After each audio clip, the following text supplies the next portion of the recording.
Let the power of media improve your connection to your deen and make a positive impact on your life.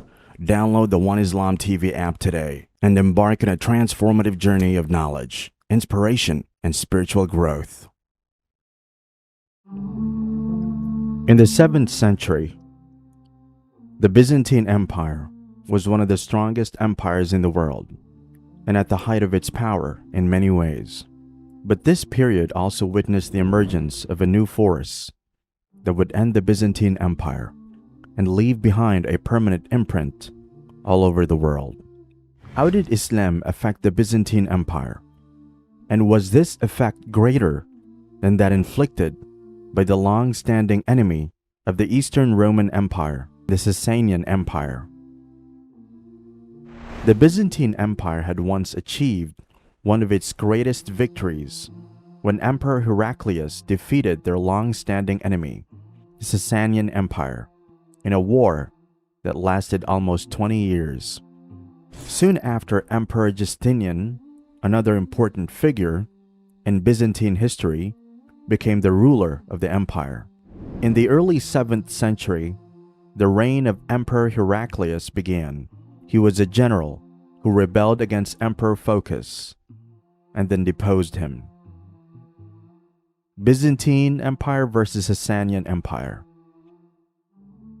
Emperor Heraclius led the Byzantine Empire to one of its greatest victories over its long-standing Persian enemies, the Sasanian Empire.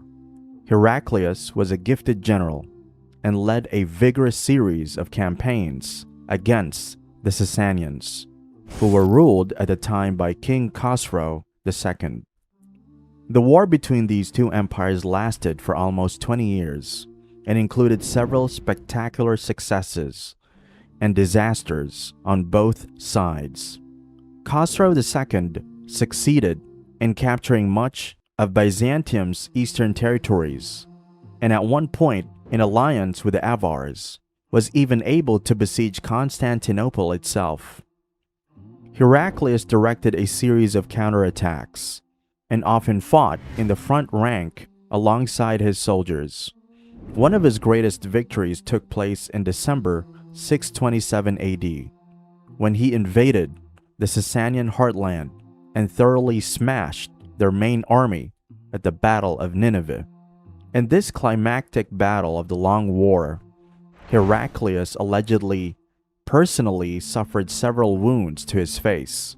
Khosrow was not impressed at this battle, but with his army destroyed, his power was compromised, and he was assassinated 2 months later. The overthrow and death of Khosrow led to a chaotic civil war, with the most powerful members of the nobility gaining full autonomy and starting to form their own government. The hostilities between the Persian and Parthian noble families started again, which split up the wealth of the nation. The civil war finally ended when Khosrow's 8-year-old grandson, Yazdegerd III, ascended the throne. But the disintegrating empire was dealt its last blow in 651 during the expansion of Islam in Iran.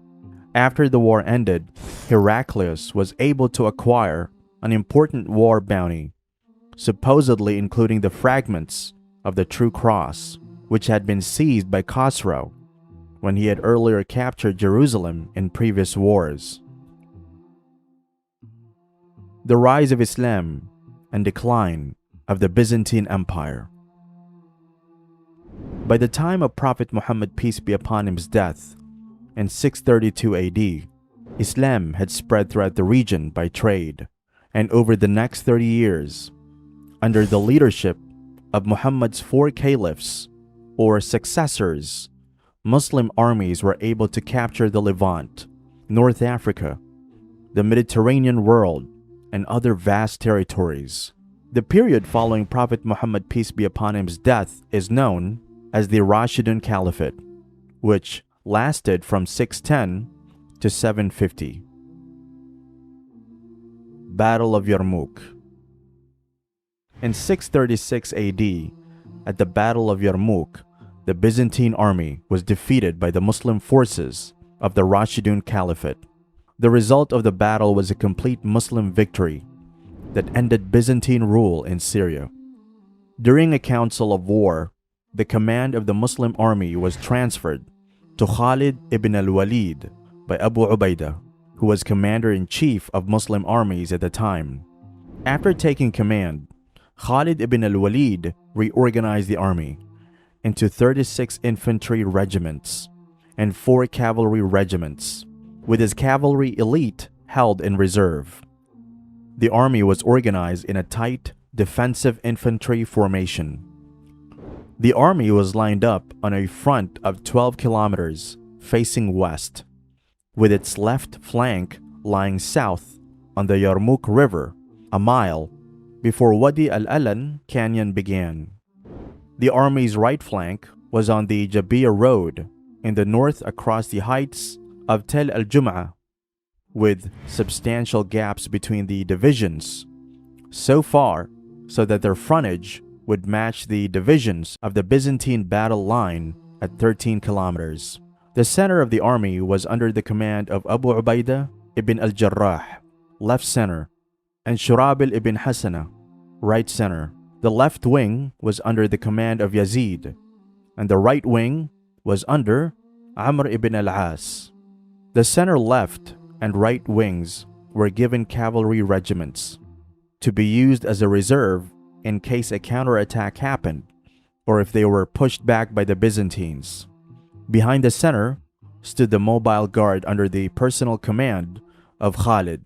If Khalid was too occupied in leading the general army, Dharar ibn al-Azwar would command the mobile guards. Khalid would repeatedly make critical and decisive use of that mounted reserve throughout the course of the battle. Khalid sent out several scouts to keep the Byzantines under observation. In late July, Vahan sent Jabala with his lightly armored forces to reconnoiter in force, but they were repulsed by the mobile guard stationed in the area. In an attempt to stop the advance of Muslim armies and to recover lost territory, Emperor Heraclius sent a massive army to the Levant. As the Byzantine army approached, the Arabs tactically withdrew from Syria and regrouped all their forces at the Yarmouk Plains, close to the Arabian Peninsula, where they were reinforced and defeated the numerically superior Byzantine army. The Battle of the Yarmouk is considered to be one of the most decisive and important battles in military history, and it marked the first great wave of early Muslim conquest after the death of the Islamic prophet Muhammad. The battle is also considered to be Khalid ibn al-Walid's greatest military victory and cemented his reputation as one of the greatest military Muslim commanders in history. Also present were such distant companions as Sa'id ibn Zayd, Fadl ibn Abbas, Abdul Rahman ibn Abi Bakr, the son of Abu Bakr, Abdullah ibn Umar, the son of Umar, Aban, the son of Uthman, Abdul Rahman ibn Khalid, the son of Khalid, Abdullah ibn Ja'far, the nephew of Ali, Ammar ibn Yasir, Miqdad ibn Aswad, Abu Dharr al-Ghifari, Malik al-Ashtar, Abu Ayyub al-Ansari, Qais ibn Sa'ad, Hudhayfa ibn al-Yaman, Ubadah bin al-Samit, Hisham ibn al-As, Abu Hurairah, and Ikrimah ibn Abi Jahl. Soldiers' ages ranged from as young as 20 in the case of Khalid's son to 70 in the case of Ammar. 3 of the 10 companions promised paradise by Muhammad, namely Sa'id, Zubair, and Abu Ubaidah, were also present at Yarmouk. Umar ibn al-Khattab, apparently wanting to defeat the Byzantines, first used the best Muslim troops against them. The continuing stream of Muslim reinforcements worried the Byzantines, who, fearing that the Muslims with such reinforcements would grow powerful, decided that they had no choice but to attack. However, the reinforcements that were sent to the Muslims at Yarmouk arrived in small bands, giving the impression of a continuous stream of reinforcements to demoralize the Byzantines to compel them to attack. Battle of Qadisiyah. In the same year, the Sassanids were crushed at the Battle of Al-Qadisiyah, leaving the entire east open to Muslim armies. The leader of the Sasanian army at the time, Rustum Farrukhzad, died during the battle. To make victory certain, Abu Bakr decided that the invading army would consist entirely of volunteers and would be commanded by his best general, Khalid ibn al-Walid. Khalid ibn al-Walid won quick victories in 4 consecutive battles. The Battle of Chains, fought in April 633. The Battle of the River, fought in the 3rd week of April 633. The Battle of Walaja, fought in May 633, followed by the decisive Battle of Ulais, fought in mid-May 633. By now, the Sasanian Empire was struggling, and in the last week of May 633, the capital city of Mesopotamia, Al-Hira, fell to the Muslims after the Battle of Hira. The Siege of Al-Anbar during July 633 resulted in the surrender of the city after strong resistance. Khalid then moved towards the south and conquered the city of Ain al-Tamr after the Battle of Ain al-Tamr in the final week of July 633. In November 633, the Persian counterattack was repulsed by Khalid. In December 633, Muslim forces reached the border city of Firaz, where Khalid defeated the combined Sassanid, Byzantine, and Christian Arab armies in the Battle of Firaz. This was the last battle in the conquest of Iraq. By this time, except for Ctesiphon, Khalid had captured all of Iraq. However, circumstances changed on the Western Front. The Byzantine army soon came into direct conflict in Syria and Palestine, and Khalid was sent with half of his army to deal with this new development. Soon after, Caliph Abu Bakr died in August 634 and was succeeded by Caliph Umar ibn al-Khattab. Muslim forces in Iraq were too few in number to control the region. After the devastating invasion by Khalid, the Persians took time to recover. Political instability was at its peak at Ctesiphon. Once the Persians recovered, they concentrated more troops and mounted a counterattack. Al-Muthanna ibn Haritha, who was now commander-in-chief of the Muslim forces in Iraq, pulled his troops back from all outposts and evacuated Al-Hira. He then retreated to the region near the Arabian desert. Meanwhile, Umar ibn al-Khattab sent reinforcements from Medina under the command of Abu Ubaid. The reinforcements reached Iraq in October 634, and Abu Ubaid assumed the command of the army and defeated the Sassanids at the Battle of Namaraq near modern-day Kufa. Then, in the Battle of Kaskar, he was able to recapture Hira again. The battle shook Sasanian rule in Iraq to found its foundations, but was not the end of their rule in Iraq. As long as the Sassanids held their capital Ctesiphon, there was always a danger that at some suitable moment they would attempt to recover what they had lost and drive away the Arabs from Iraq.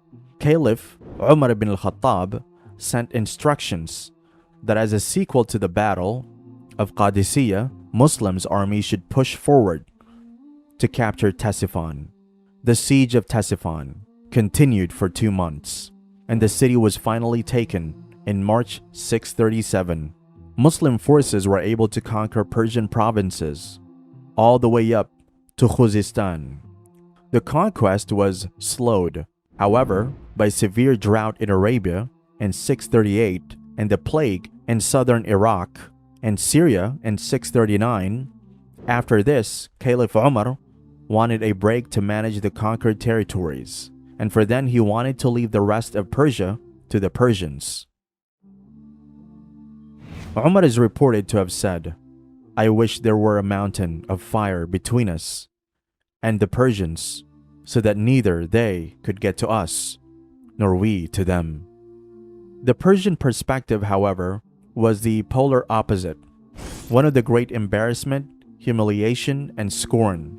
The pride of the imperial Sassanids had been hurt by the conquest of Iraq by the Arabs, and the Sassanids continued the struggle to regain the lost territory. Thus, a major Persian counterattack was launched and repulsed, fought in December 641. After that, a full-scale invasion of the Sassanid Empire was planned by Umar to conquer his arch-rival entirely.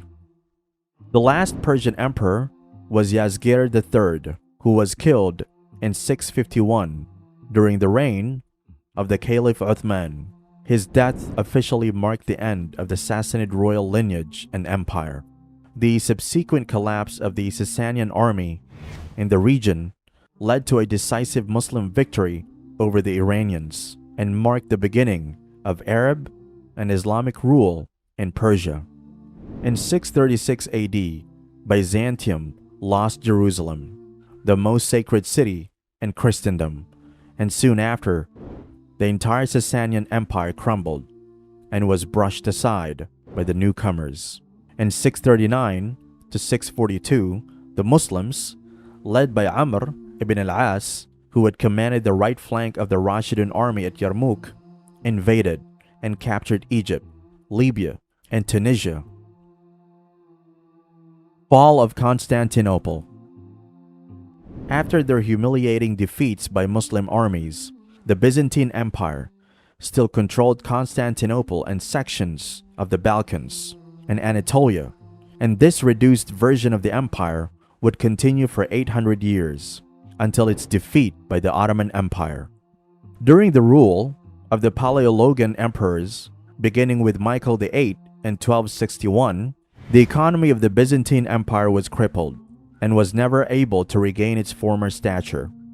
In 1369, Emperor John unsuccessfully asked for financial help from the West to confront the growing Turkish threat, but the Pope would only consider sending aid in return for a reunion of the Eastern Orthodox Church with the See of Rome.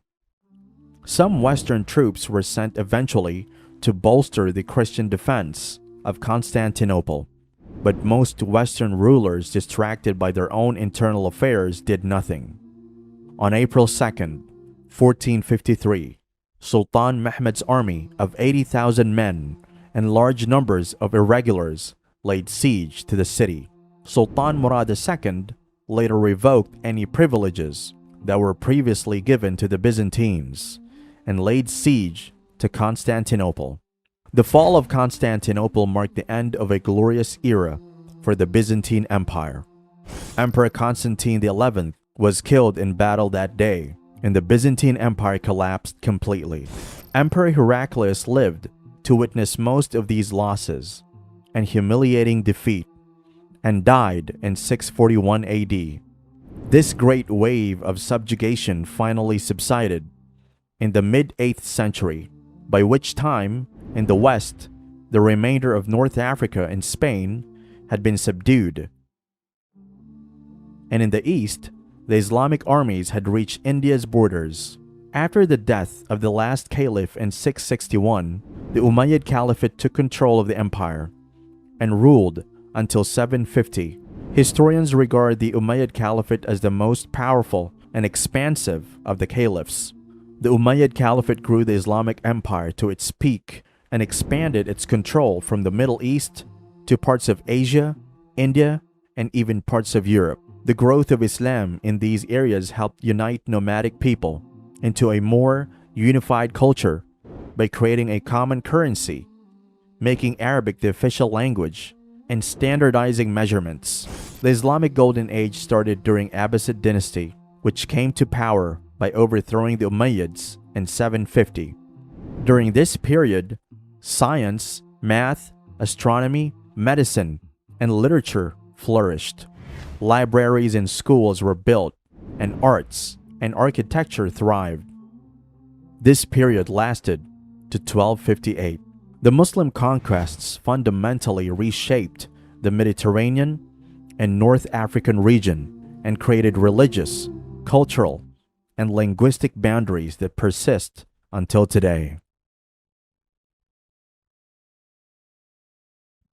Introducing the top-rated Islamic app in the world, One Islam TV.